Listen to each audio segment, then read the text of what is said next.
नमस्कार मेरे प्यारे बच्चों, हिंदी की शिक्षा में आपका स्वागत है। आशा करता हूँ आप पूर्णतः स्वस्थ, प्रसन्नचित्त और ध्यानपूर्वक पढ़ रहे होंगे और आपको पूर्व सूचना मिल गई होगी कि आपके पीटी की एग्जाम आपके सामने है। तो आप अपनी पीटी की परीक्षा के लिए अर्थात नियतकालिक परीक्षा के लिए पूरी तैयारी, पूरे ध्यान, तन मन हर तरह से लग रहे होंगे, जिससे आपके अच्छे मार्क्स आए और आपकी का जो विद्या अध्ययन है वो काफी अच्छे से निर्बाध रूप से आगे बढ़ सके। आइए सबसे पहले हम इस पाठ की ओर बढ़ते हैं। इस पाठ में आगे बढ़ने से पहले पाठ आज हम पढ़ेंगे पाठ 7 लिंग। पाठ 7 लिंग, अध्याय 7 लिंग हिंदी भाषा है, जो हिंदी द्वितीय प्रश्न पत्र है हिंदी व्याकरण में। आज हम पढ़ेंगे अध्याय 7 लिंग। लिंग जो पाठ है वो पढ़ने से पहले हम सबसे पहले पिछले पाठ में कुछ बात करेंगे, पिछले पाठ के बारे में। जो मैंने आपको कार्य दिया था कि आपको ये सारणी है, संज्ञा की सारणी है, या आपको याद करने के दिया गया था। आप इसे याद करेंगे तो सिर्फ परीक्षोपयोगी ही नहीं बल्कि अन्य आपके दैनिक जीवन में, आपके भाषा प्रवाह में, आपके जो बोलने का जो शैली होगा उनमें भी आप इसका उपयोग कर पाएंगे। इससे आपके भाषा में निखार आएगा, सुंदरता आपके भाषा में आएगी, जिससे आप आगे आपका जो गुण है वो और निखरेगा। मेरे प्यारे बच्चों, इस पाठ का जो आपको दिया गया था कार्य, आपने आशा करता आपने कर लिया होगा, याद कर ही लिया होगा। और आपको इस पाठ के साथ आज हम पाठ 6 संज्ञा का भाषा अभ्यास कार्य और प्रश्नोत्तर ये हम आपको भेज देंगे। जैसे आप लिख लेंगे, उत्तर पुस्तिका में याद भी कर लेंगे। आइए देखते हैं, आगे अपने पाठ पे आते हैं। पाठ 7 अध्याय 7 लिंग। देखिए मेरे प्यारे बच्चों, लिंग शब्द जो है, वैसे तो लिंग का जो शाब्दिक अर्थ अगर हम ले, एक शब्द में अर्थ ले, तो लिंग का अर्थ होता है चिन्ह। ऐसा चिन्ह जो हमें परिचय कराता है यह किस पुरुष का है अथवा स्त्री जाति का, किस जाति का है।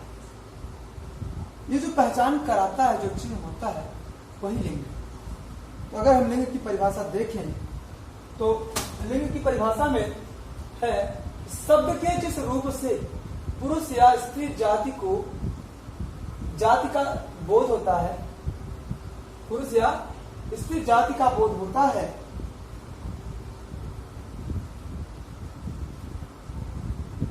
उसे लिंग कहते हैं। उसे लिंग कहते हैं।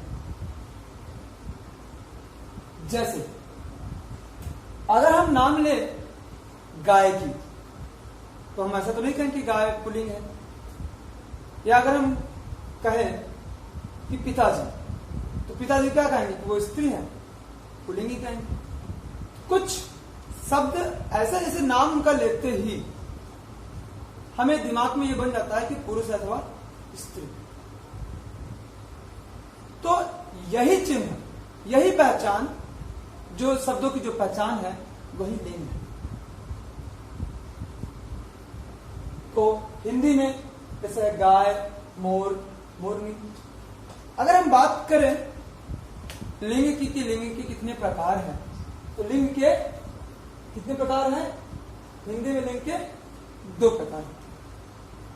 हिंदी में लिंग के 2 प्रकार होते हैं, पुल्लिंग और स्त्रीलिंग। लेकिन अगर हम बात करें अन्य भाषा जैसे संस्कृत या अंग्रेजी, उनमें वैसे संस्कृत में लिंग के 3 प्रकार होते हैं, पुल्लिंग, स्त्रीलिंग और नपुंसकलिंग। नपुंसकलिंग को हम उभयलिंग भी कहते हैं।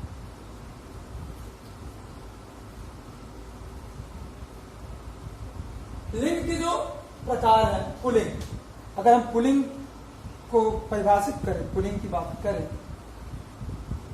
तो जो शब्द पुरुष जाति का बोध कराते हैं उन्हें पुल्लिंग कहते हैं। जो शब्द पुरुष जाति का बोध कराते हैं उन्हें पुल्लिंग कहते हैं। जैसे शेर, बंदर, मोर। अगर हम मोर कहेंगे मोर पुल्लिंग हो जाता है, लेकिन अगर मोर नहीं कहते तो क्या आप कहते हैं कि पुल्लिंग है? नहीं। तो जैसा कि हम पहले स्पष्ट करते आ रहे हैं कि जब हम शब्द का नाम लें और उस शब्द से स्पष्ट हो जाए कि पुरुष जाति का है तो पुल्लिंग होगा। जैसे शेर, बंदर, मोर आदि। इसके बाद स्त्रीलिंग, जो शब्द स्त्री जाति का बोध कराते हैं, जो शब्द स्त्री जाति का बोध कराते हैं उन्हें स्त्रीलिंग कहते हैं। जैसे कुर्सी, साड़ी, गाय। ऐसे शब्द जिनका नाम लेते ही, जिनका उच्चारण करते ही हमारे दिमाग में एक स्त्री का रूप या एक स्त्री की तरह स्त्री जाति का है ऐसा भाव उस पर उत्पन्न हो, या ऐसा दिमाग में हमारे अपने आप स्पष्ट हो जाए पच्चित, वो स्त्रीलिंग है। जैसे अगर हम कहें गाय, गाय का पुल्लिंग तो बैल होगा, तो गाय तो हम पुल्लिंग तो नहीं कहेंगे। मोरनी पुल्लिंग तो नहीं कहेंगे, इसका स्त्रीलिंग कहेंगे, स्त्री है, स्त्री जाति की। ऐसे आपकी साड़ी और कुर्सी भी है, हालांकि अगर ये संस्कृत शब्द रहा होता, संस्कृत रहा होता तो उसमें हम इसे नपुंसक नहीं कहते कुर्सी को, परंतु चूंकि हम हिंदी पढ़ रहे हैं, हिंदी में कुर्सी क्या है? स्त्रीलिंग। अब इसके अलावा कुछ शब्द ऐसे आते हैं हिंदी में जो कभी परिवर्तित नहीं होते। पुल्लिंग अगर है तो पुल्लिंग ही रहेंगे, और अगर स्त्रीलिंग है तो वो स्त्रीलिंग ही रहेंगे। ऐसे शब्दों को हम नित्य पुल्लिंग या नित्य स्त्रीलिंग कहते हैं। ऐसे शब्द जिनका लिंग परिवर्तन नहीं होता है उन्हें हम, अगर पुल्लिंग का है तो नित्य पुल्लिंग कहेंगे और स्त्रीलिंग का है तो नित्य स्त्रीलिंग कहेंगे। जैसे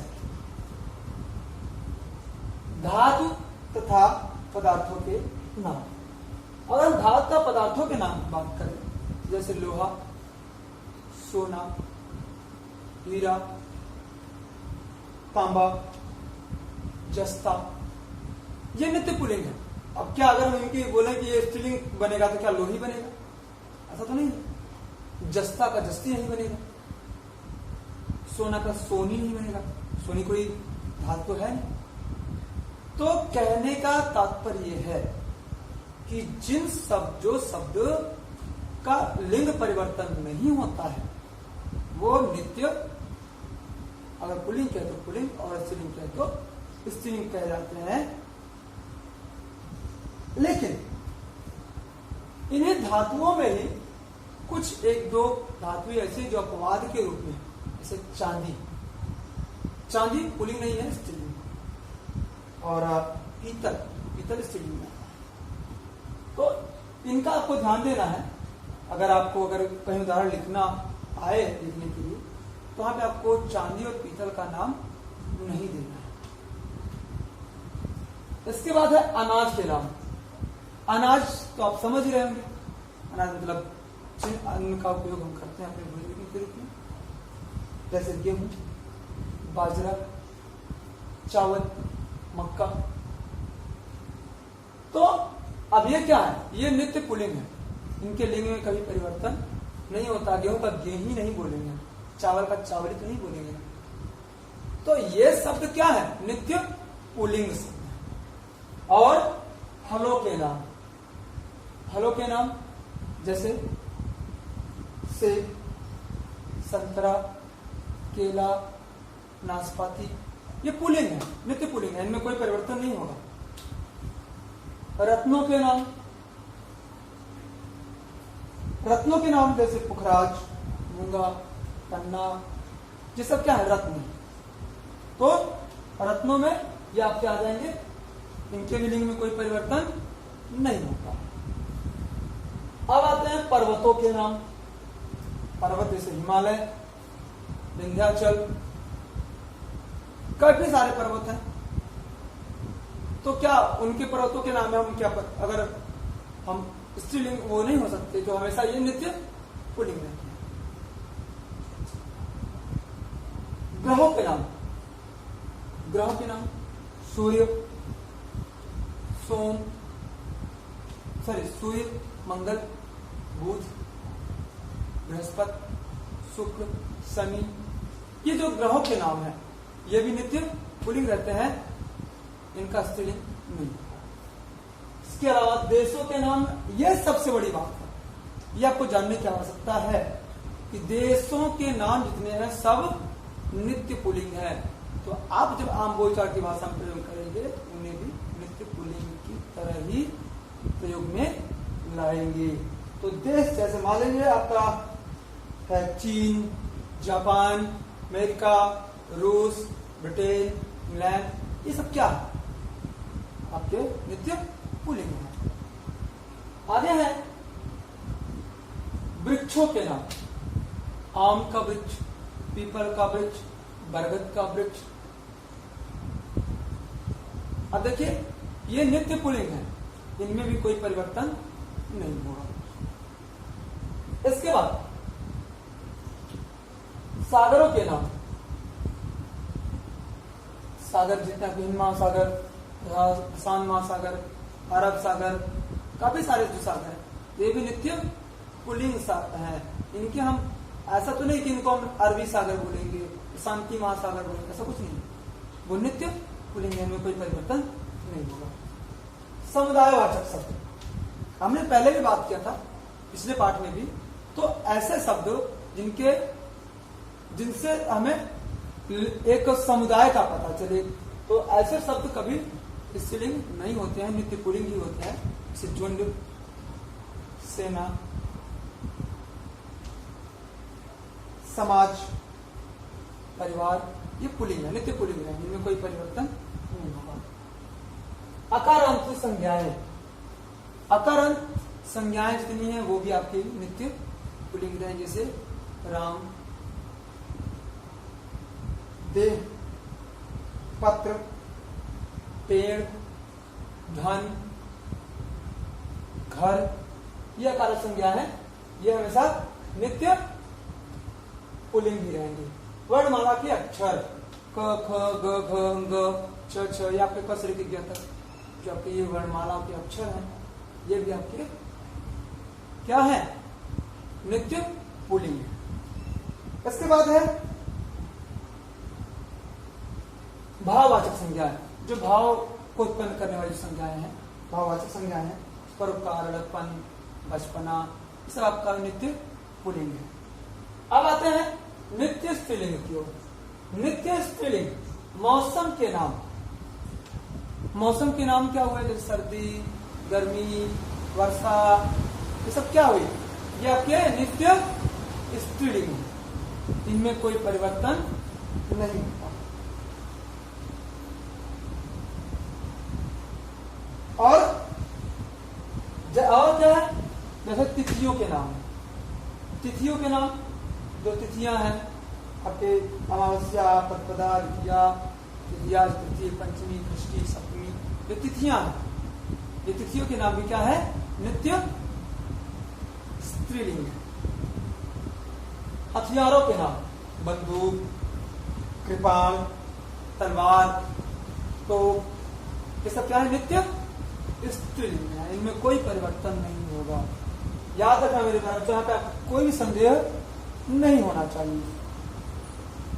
इसके बाद क्या है, गद्यों के नाम, बात क्या, भाषाओं का लिपियों के नाम, भाषाओं का लिपियों के नाम, जो भाषाएं हैं, हिंदी, उर्दू, अरबी, कन्नड़, तमिल, मलयालम, बांग्ला, जो भी भाषाएं हैं, अंग्रेजी, फ्रेंच, रूसी, जापानी, ये सभी भाषाएं क्या हैं और जो लिपियां क्या हैं, ये नित्य स्त्रीलिंग है, इनमें भी कोई परिवर्तन नहीं होगा। बर्तनों के नाम, जितने बर्तन हैं, कढ़ाई, चम्मच, थाली, कटोरी, कलछी, ये सब क्या है? नित्य स्त्रीलिंग है। इनमें भी कोई परिवर्तन नहीं होगा कभी भी। ये चीजें आपके कभी आगे चल के या अभी भविष्य में भी आपके उपयोगी हैं। इनका आपको ध्यान रखना है। अगर प्रतियोगी परीक्षा आप देते हैं तो इनमें इस तरह के प्रश्न आ सकते हैं। कढ़ाई शब्द या थाली, ये पुल्लिंग है अथवा स्त्रीलिंग, इसका शब्द आ सकता है आपके लिए, इनका आपको ध्यान रखना है। आगे है मसाले तथा भोज्य पदार्थों के नाम। मसाले तथा भोज्य पदार्थों के नाम। अब मसाले तथा भोज्य पदार्थों के नाम में जैसे रोटी है, पूरी है, धनिया है, खिचड़ी है, ये खीर है, ये भी आपके नित्य स्त्रीलिंग है, ये कभी आपके पुल्लिंग नहीं होंगे। उसके अलावा बेलों के नाम। बेल क्या है? जैसे बेला, चमेली, आप पौधे और बेल में तो लता में अंतर जानते होंगे। तो जो बेल है जो किसी दूसरे के सहारे आगे बढ़ते हैं, तो ये बेल है। तो अगर ये फूल है, अब फूल तो वैसे भी यहाँ पे आपको थोड़ा सा ध्यान देने की जरूरत है। जहाँ फूल आएगा वहां का क्या हो जाएगा? पुल्लिंग हो जाएगा। लेकिन अगर लताओं की बात आ जाएगी वहां पे स्त्रीलिंग हो जाएगा। ये आपको याद रखना है। इस तरह से ये आपके इस पाठ का आपका पाठ 7 था। इसमें आपके लिए गृह कार्य है कि संख्या 50,51 की सारणी याद करना है। तो ये 50 पे ये आपकी सारणी दी हुई है और ये दी है और ये आपको याद करना है। याद कर लेंगे तो इससे आपको लिंगों की पहचान करना कि अगर पुल्लिंग है तो उसका स्त्रीलिंग क्या होगा और स्त्रीलिंग है उसका पुल्लिंग क्या होगा, ये आपको आ जाएगा।